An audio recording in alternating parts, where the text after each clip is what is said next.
In this video, we'll edit a title block. After completing this step, you'll be able to modify a title block and export a PDF. In Fusion 360, we want to carry on with our blade guard assembly drawing. Typically, when you're making a detailed drawing, the title block on the first page will be different than the title block on the following pages. Oftentimes, you'll have a title page, and in this case, I'm going to use Quick Add.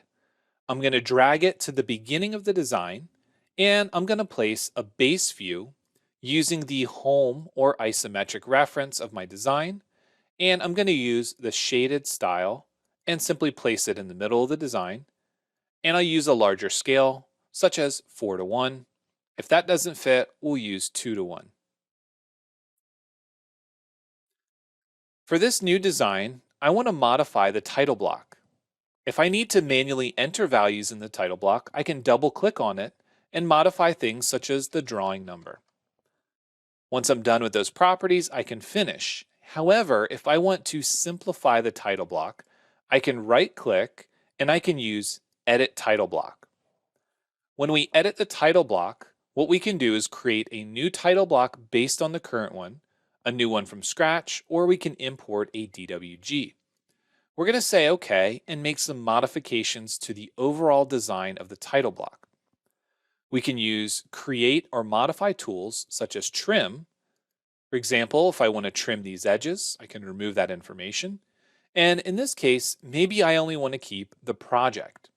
So what I'm going to do is I'm going to remove a lot of these extra lines and a lot of this extra information to allow me to quickly and easily modify this drawing. From here, if I need to, I can hit Escape to get off the trim tool, but notice that brings back all my line entities. So if you want to keep it, make sure that you right click and select OK, and then you get off of the tool by hitting Escape. If we want to, we can select and delete entire lines altogether. And we can use our box selection method to quickly and easily get rid of large amounts of data. If I want to keep any of this information, I should move it to a new location. But in some cases, we might simply want to just move the project and the information down. So I'm going to select the titles and delete them. I'm going to select the size, code, drawing number, revision number, and even the sheet, and just get rid of all this extra information just to make a very simplified front page detailed title block. Now I can take the project line, delete that. I can move project down, and I can move the project heading down, and then I can move this line straight down as well. And if I want to, I can move it a little bit closer to the corner.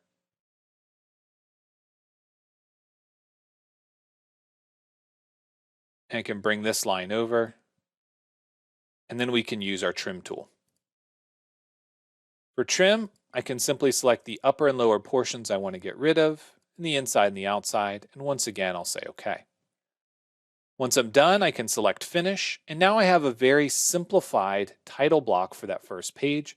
However, the ones on the other pages will remain. This can be very handy, especially if you're going to be creating a template that you want to use over and over again for detailed drawings. For our purposes, however, we just want to understand the process to making those changes. For right now, let's go ahead and save this, and then let's talk about ways in which we can export this.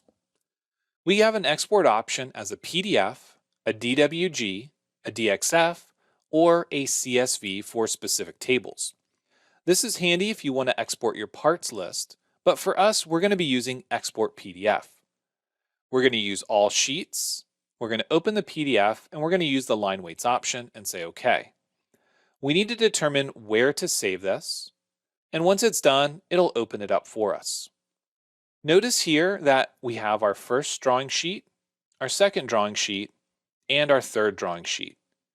All the information that we created on each of those is available to us, and it's in a very easy and portable format that we can send out. This information is extremely valuable, and we also have the option to go to Share and to create a public share link. If we want to share this with somebody, we can use a public share link and allow them to view this information on the web as well. Depending on how often you update your drawings and how you want to share your specific detailed drawing information, you might choose one option over the other. But it's always handy to understand which export options we have available to us. Keeping in mind that any changes to the original design will prompt you to make those changes or updates in your detailed drawing, even if they're minor. From here, make sure that everything is saved before you move on to some of the practices and challenges associated with the course.